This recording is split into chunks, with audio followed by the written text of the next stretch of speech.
Hi there, my name's Jane Anderson and this is the Jane Anderson Brand You Show. It's the podcast for experts who want to have greater impact, influence and income for their businesses and careers. As experts, we know that people buy from people and work with people who they know, who they like and who they trust. So I'm so glad you're here because it's that time again now to really amplify how you show up in the world. Welcome today to Jessica Giles, who is one of our very special members in Expert to Influencer. Expert to Influencer is our community. If you're sitting there wondering what is she talking about, Expert to Influencer is our community where we work with experts in their field to be able to build their personal brands, to be able to create really powerful marketing, particularly content creation and marketing strategies, and to be able to feel more confident in their selling. Jessica has been part of our community for some time. And for those who are listening today, some of them are in our community too. Lots of people have said, I need the recording. I can't get there today. So we have some members online, and then today this will go in the Jane Anderson Brand You podcast as well. Now, I'm just going to repeat that because we realized we weren't recording and Jessica picked up that I wasn't. So Jessica, I'm going to ask you to repeat because Jessica and I met just before COVID hit in Adelaide when we had, and it feels like so long ago because we've done so much work together, but in fact, it's only been a year, but I feel like you've been with us forever. But Jessica, tell us all about you. You've been a very busy lady, but I'd love for everybody to meet you. Tell us all about you, your world, your personal brand, your area of expertise, and how you got into all this. Fabulous. Yes, thank you, Jane. Thank you so much for hosting me today. I always say when Jane Anderson talks, I stop and listen, and it's a real honour to be here with you and your community today. And yes, we met just before COVID, and we've spent a lot of time together over that period because I was very fortunate to be a part of your Cut Through Collaterals program, and we spent a lot of time together in the lockdown and got a lot of work done, which has been super valuable throughout 2020 and certainly into this year as well. So I'm thrilled to be here. And my background and area of expertise is I am an accountant by trade, and that's my area of expertise, but I combine that powerfully with money mastery, manifestation, law of attraction coaching as well. And so my whole philosophy is that you can't sit on a meditation mat and manifest $1 million. Mm-hmm. I'm working on it. If I crack the code, you'll be the first to know. I like that. But you also cannot outmanage a bad mindset. And so when you combine the two, it creates an unstoppable financial rising. And I'm so thrilled to support my clients and community to master the both. You know, it's when you combine the masculine money management systems combined with the feminine aspects of mindset, it really is a force to be reckoned with.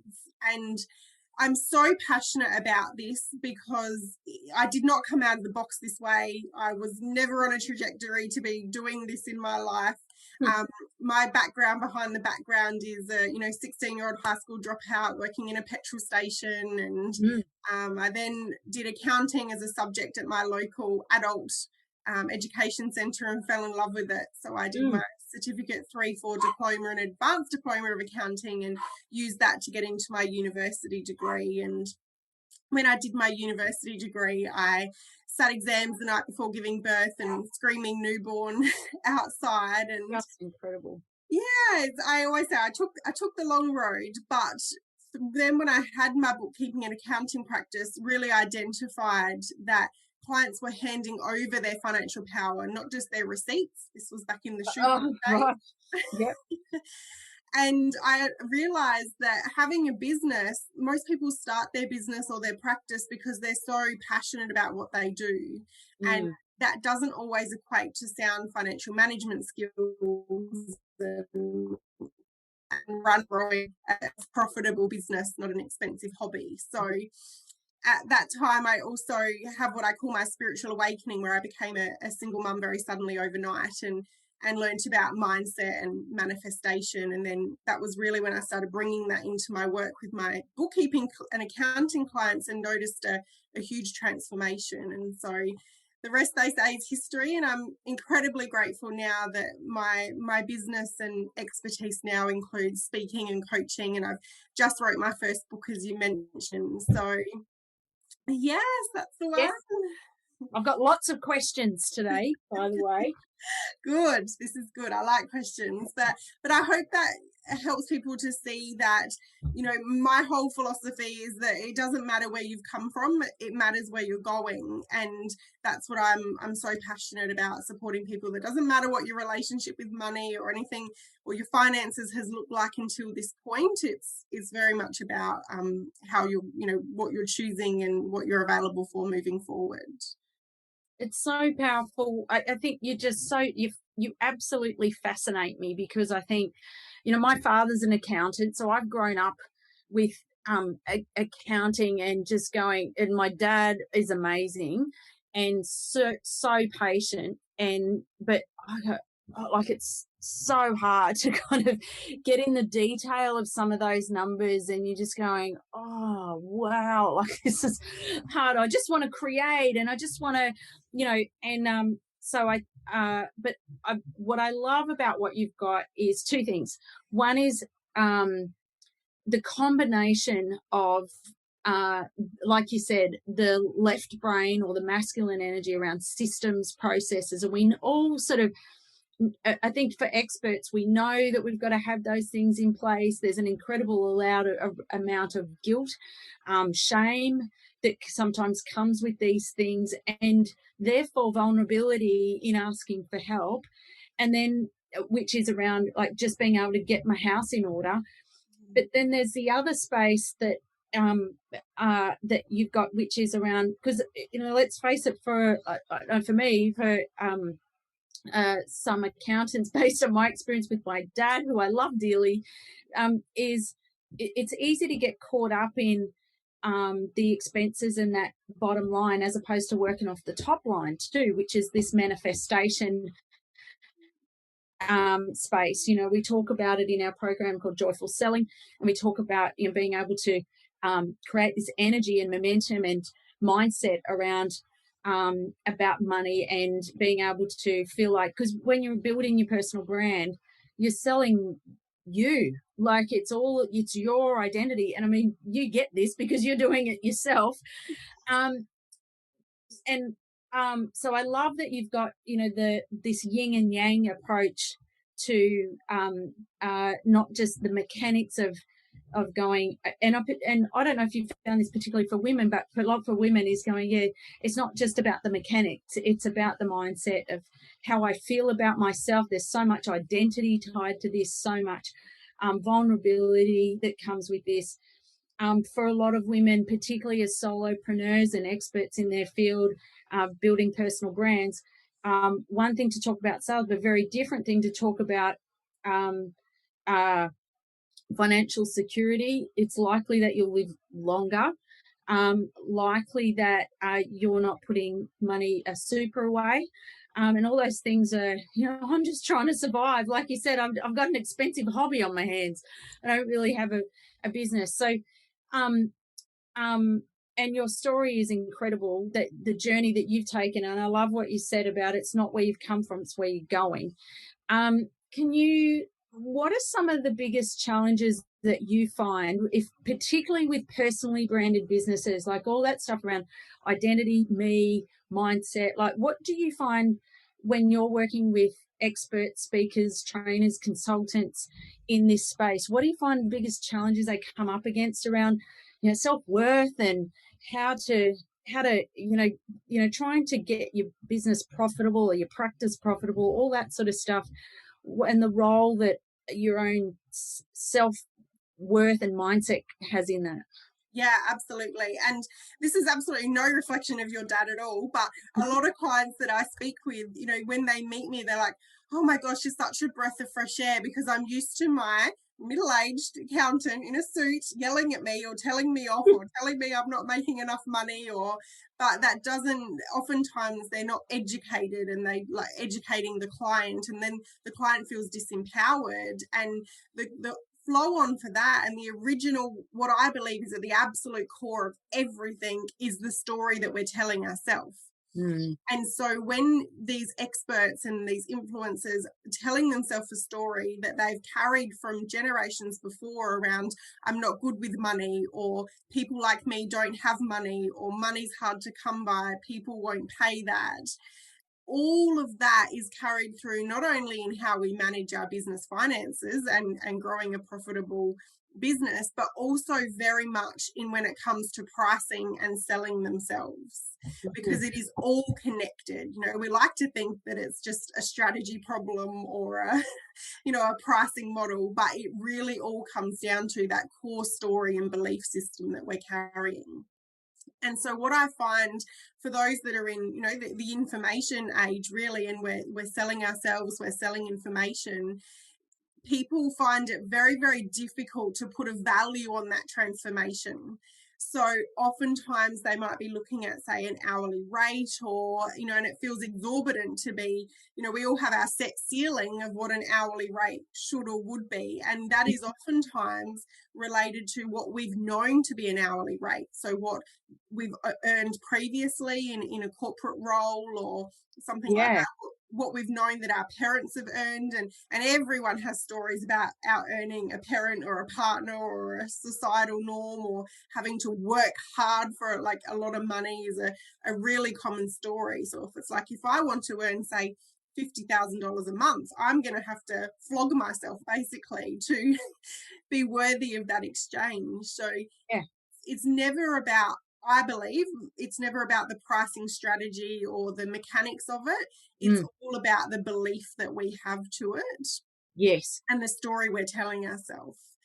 And what I think is really important for people who are, basically selling themselves and the offers that they have are two things. One, to let it be, I always say pricing is a process. So you're never going to step out the blocks and be selling a complete premium price for your offering right from the start, potentially. We've all done the paid offerings and the free offerings and speaking at lots of different things. And, so pricing is very much a process, but it's really important that you allow yourself to be expanding regularly through that process. Yeah. So I think I'm sorry, go ahead. I was just going to say, so that's definitely the first piece, is realizing that it gets to be a process and you get to have love and gratitude and celebration for yourself for doing that. The second piece that I personally, the biggest shift I've had to make is to take the focus off of selling myself because as soon as we think about selling ourselves, that's when all the stories and so forth come up. So I find it super beneficial now to think about segregating myself from the message, from the offer. I'm the one that's speaking through that, but it's not me. Yeah, you've got to disassociate yourself a little bit. Yeah, absolutely. And that really came into play recently as well, when I started to, hire a team to support me and so forth, of realizing that I had to see myself as, I'm actually working for the practice as well. It's not necessarily like sort of sacking yourself in a way and taking the focus. And you explain this perfectly, Jane, around attention in versus attention out. And the more that you can take the attention and the focus off of yourself and instead be focusing on the value that you're delivering, the transformation that your clients and community create, it helps to create that segregation so that you're able to disassociate a little bit from your own stories and limitations around that. I love that. And I love that you see it in such a, how it manifests in a financial sense, because, it is, I was reading a blog the other day where somebody said, what else do I need to do? I've done my gratitude journal. I've cut the cords. I've done, I've done this manifesting. I've done, they rounded off all these things like, all the things that I've done. What else do I need to do to grow my business? I've done every bloody spiritual thing I could have done. I go, just go help someone. Like, if you start there, you might be able to get started. But absolutely, you're right. Through all those, get caught up in our own stuff. 100%, and through all those mediums that you just shared, that shifts the energy. But then you've got to get that energy into motion. And and moving towards something else in a way that the universe can show you the changes that you've made. But when you make those changes in a vacuum and wait for everything to come to you, it's very limiting. Yes. Yep. And I love what you've said about having to disassociate. Like it's a really hard thing, isn't it? It's easier said than done. Like having to pry yourself and your ego off your name and make those two things so different. Todd Herman talks about in his book the alter ego effect, where he talks about high performance, and you look at the Beyoncés and the Oprahs, and they actually create new names for themselves to create high performance. But it's hard for us. Like, we can't always create a stage name. Like, often we're having to actually still use our own name. Is there anything that you do with people that you advise them on how to actually create that disassociation or that disconnection? Like, one part you said, like, is just get attention out. Is there any other advice that you find with them, particularly around that and that money manifestation and that worth that's so, it just feels like it's so tied? Yes, absolutely. And so what I find is it's always awkward before it's elegant. And so letting yourself have those wobbly moments where it doesn't quite feel right, and that's good because that means you're on the precipice of real growth. So it's always awkward before it's elegant, and your willingness is enough. There are billionaires out there with money blocks. So there are people who are getting paid exorbitant amounts of money that still wonder if they're worth it a little bit. Yes. So you're never going to get over it. Like, it's never going to be something that's not there. So I think making friends with it and realizing that it's one element of the journey, it's one element of the process, but you get to choose how much you assign to that. Right. How much energy you assign to that. Okay. And once you get into motion and once you start offering and you start connecting with people and you're in that feedback loop and you're hearing the impact you're having, you're seeing the results that, your service is having, it becomes a lot easier to feel that affirmation and to feel that connection to the worth and what you're creating, because you're seeing the ripple impact that it is having. I always invite my clients as well to look into, who are you afraid is going to judge you if you were earning what it is that you desire to earn? Right. Because our greatest human need is for safety and belonging.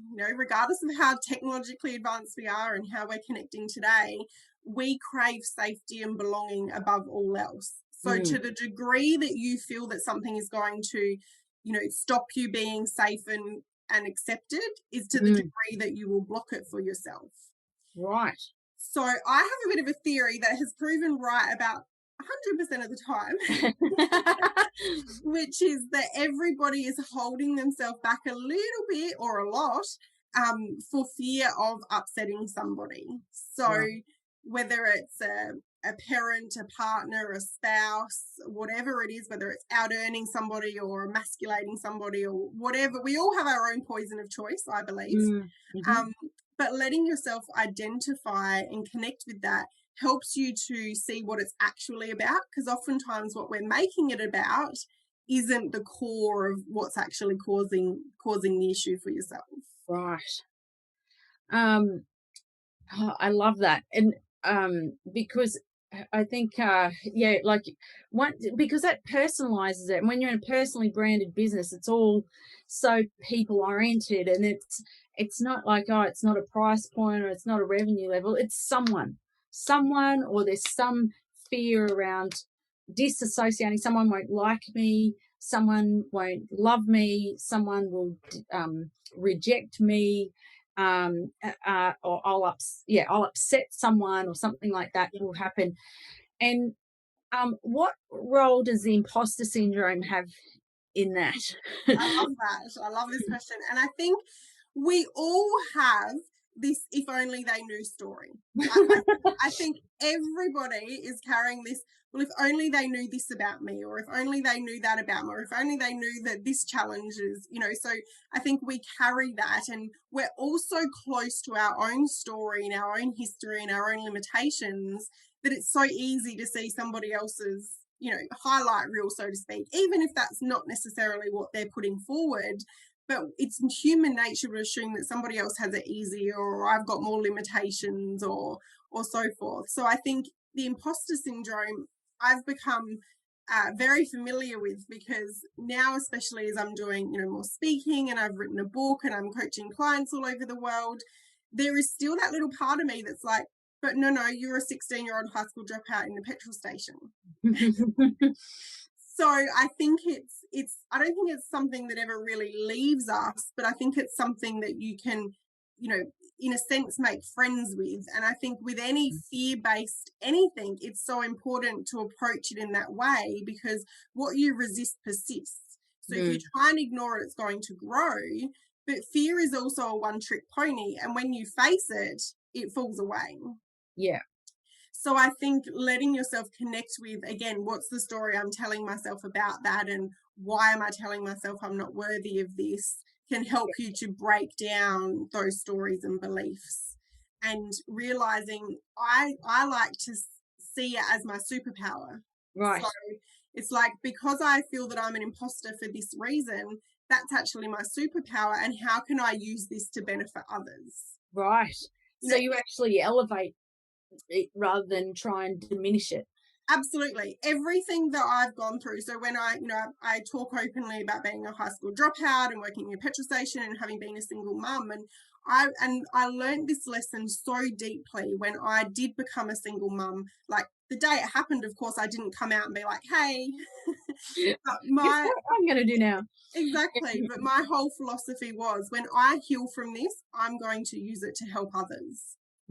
And when I did heal from it and start sharing that and being of support in that area, the amount of clients I attracted, and people who came to me, and people who were like, thank you so much for sharing that. And they'd either become single mums, or as crazy as it sounds, wanted to be a single mum.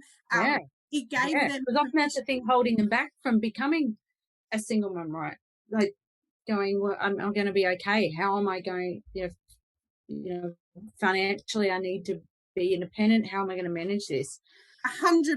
And it's all combined, and that's why I'm so passionate about what I do, so that I support women to be financially empowered, so that they can make those decisions that support themselves, and they can be in a relationship of their choosing, or out of a relationship. So when I flipped it from being my limitation to my superpower, it completely changed the whole experience that you have with it.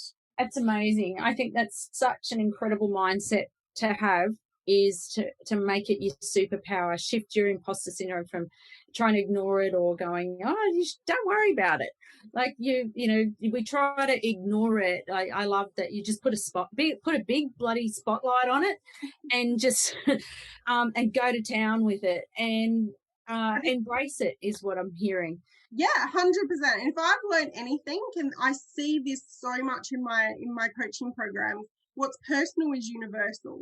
We think we're the only ones that don't have this figured out, or aren't sure about this, or are struggling with that. The truth is, without wanting to sound too funny about it, we're not that special to have completely unique problems.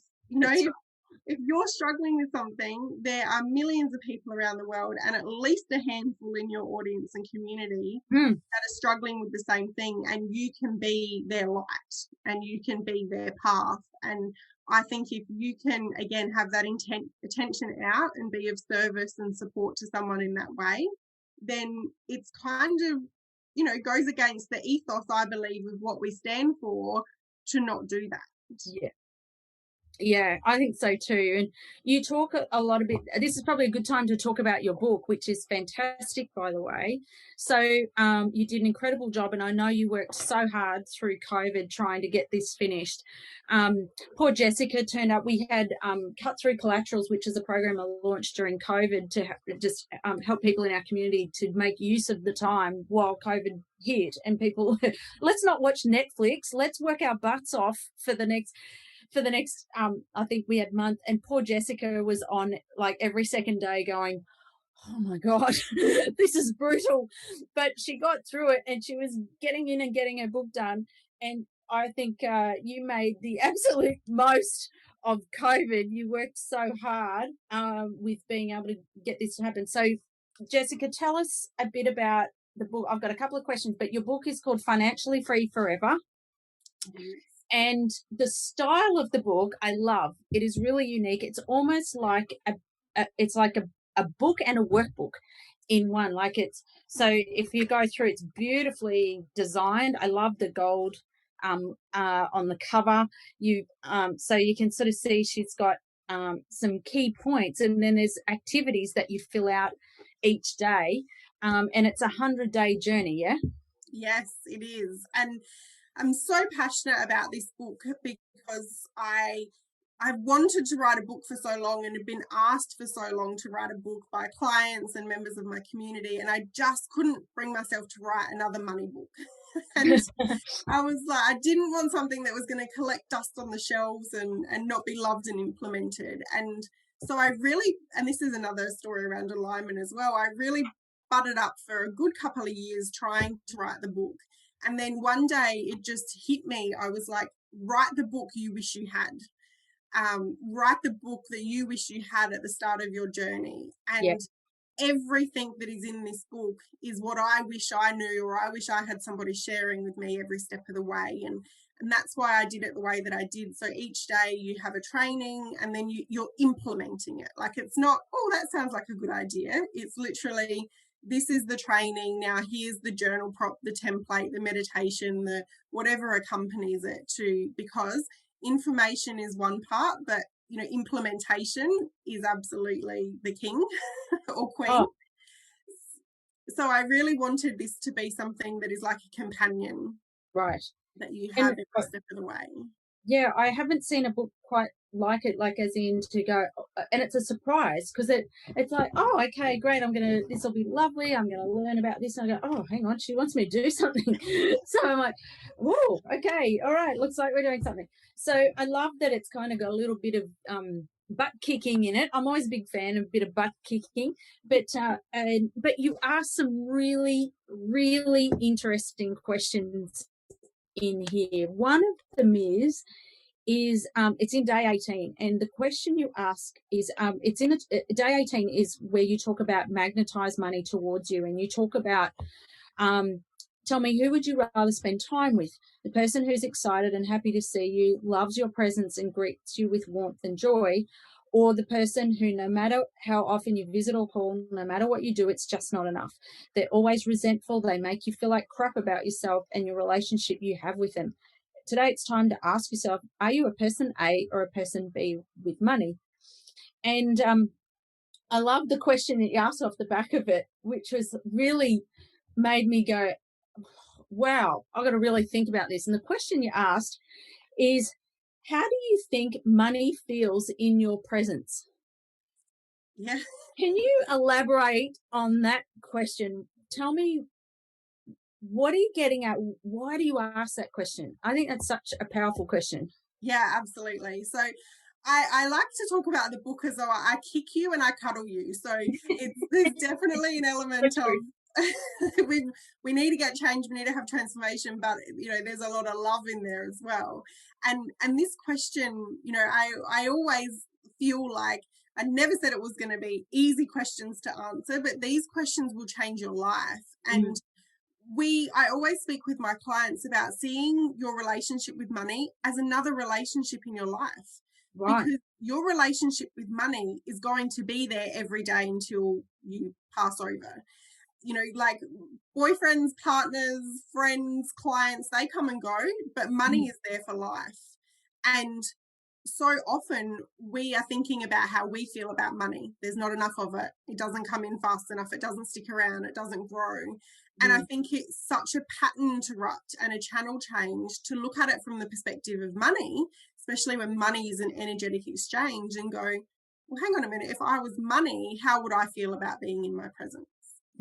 And the real reason I ask that question is because what you focus on expands. So if you are focusing on the fact that you need money, you're focusing innately that you don't have it. So, and what you focus on expands. So the more you put your energy toward that, even subconsciously. So this isn't necessarily what you wake up in the morning and sit on the side of the bed thinking about, but if your default energy and belief system under all the actions you take is that there's not enough money, it doesn't matter. And I've had this happen in my business. I've seen it happen in countless numbers of clients' businesses. When the energy that money comes in with is what you interact and it goes out with. So if money comes into you from a place of fear, like, oh, I need another client and I need money, the money's going to go with the same energy and you're going to stay in the same place with it. So the principle of asking this question starts to, my intention is that you really start to look at yourself from the perspective of money and start to see where the relationship is not one of gratitude and abundance, but one of either need or desperation or resentment or so forth, because it's when you shift that story and that belief, everything in life is just a giant mirror to us.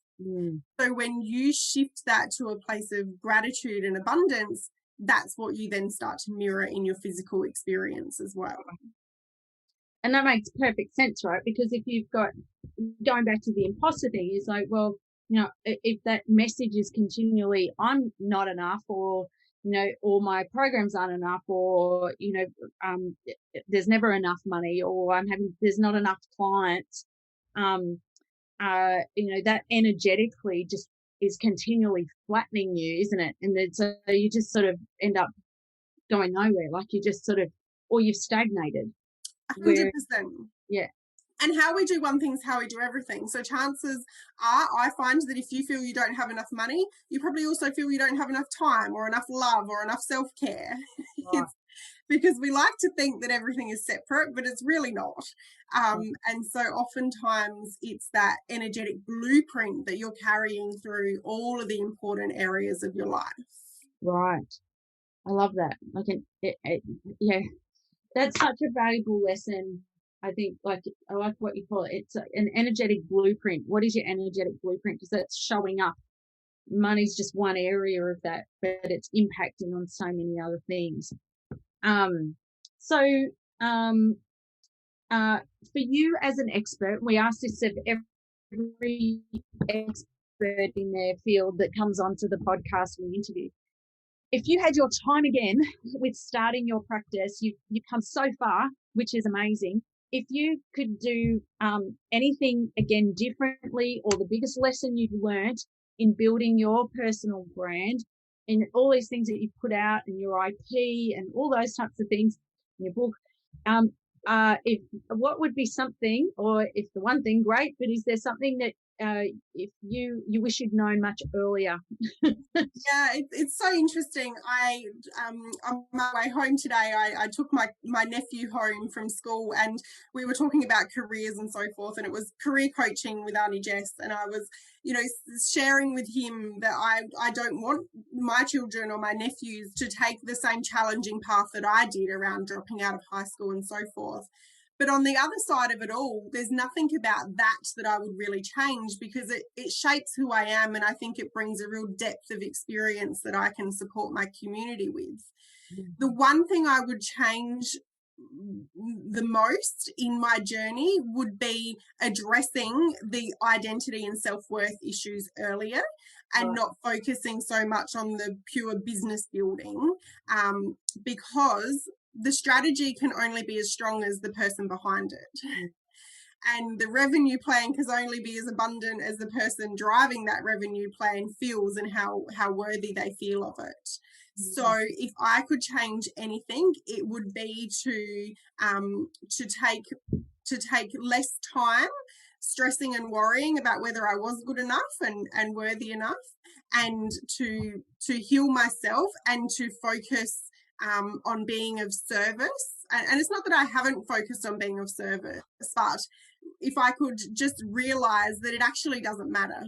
It actually doesn't matter what we think about ourselves, whether we think we're worthy or not. What matters is the impact and the service that you're giving. So I think if I could have my time again, I would know if I was worth it or not, and just do what I love to do and let that do the talking.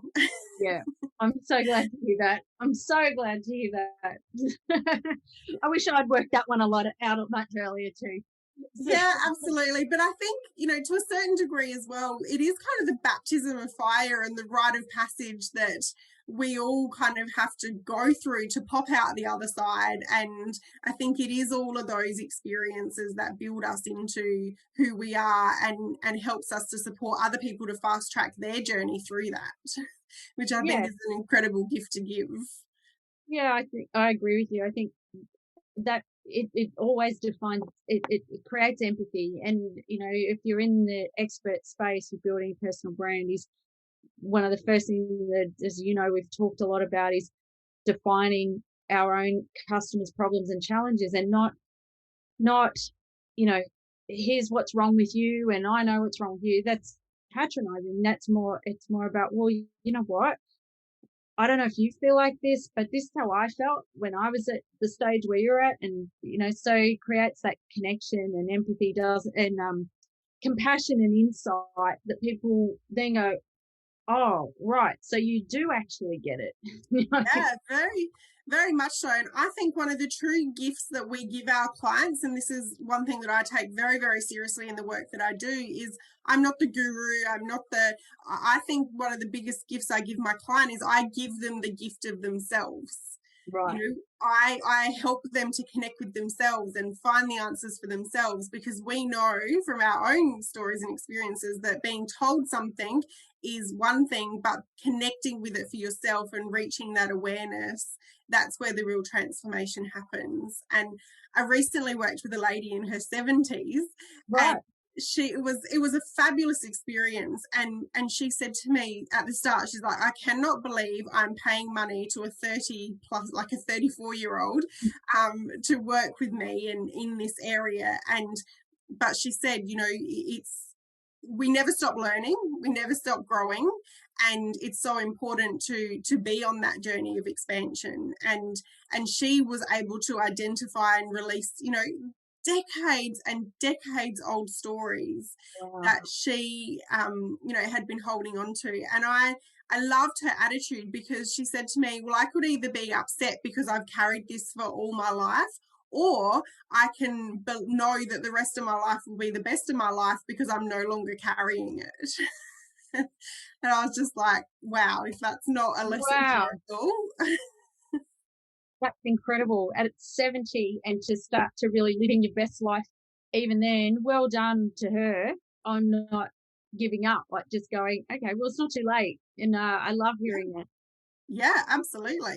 So good. Jessica, I really want to acknowledge you for putting this together, because I think it's a really, really unique, practical, elegant, and I always think that the power of our questions as an expert, the questions that you ask in here and that you put in here, I think really demonstrate deep empathy and compassion for your clients, and insight on your expertise. Absolutely.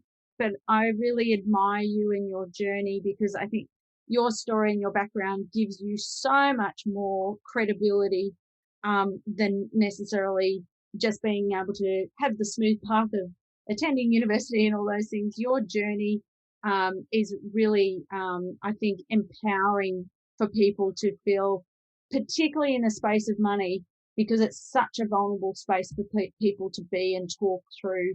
I think you create an incredible space for that for people. So, so for those who, if you're, well, that's what I was going to say. So if people want to get in touch with you, where are they best to go if they want to read your book? What are they best to do?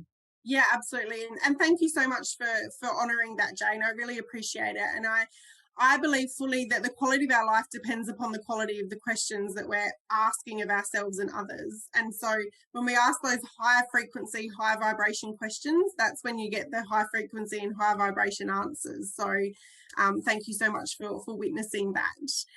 And yes, I would love to share the book and everything with your community. So you can absolutely find me on the social media channels, Facebook and Instagram at Chic Money. The book is available on my website at chicmoney.com.au/book.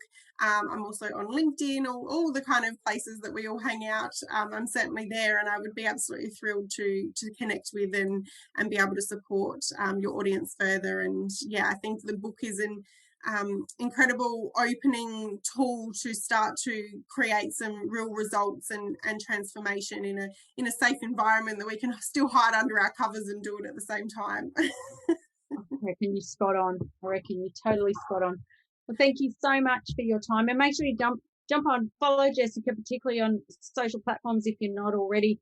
I love the journey that Jessica shares, and even just your life. Like, Jessica lives in Adelaide. She's on a farm. I think the other day she was out with the sheep, and she's got her cats and the girls. So it's just I think you're a real inspiration, not only to our expert to influencer community, but for all experts really trying to work out how to navigate selling yourself.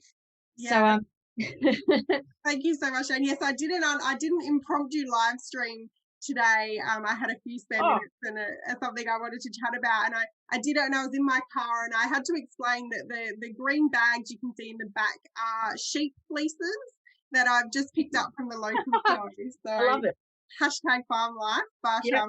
Yeah, thank you so much. I love it. I love that you embrace all parts of your personal brand. I think sometimes we get caught up in just our expertise as such, but don't embrace, well, this is me, this is my life, this is how I operate, and it gives us context and connection, to as we're building our personal brand.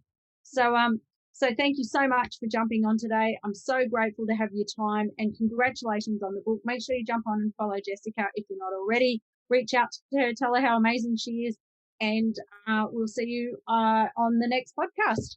Bye for now. Yes, thank you.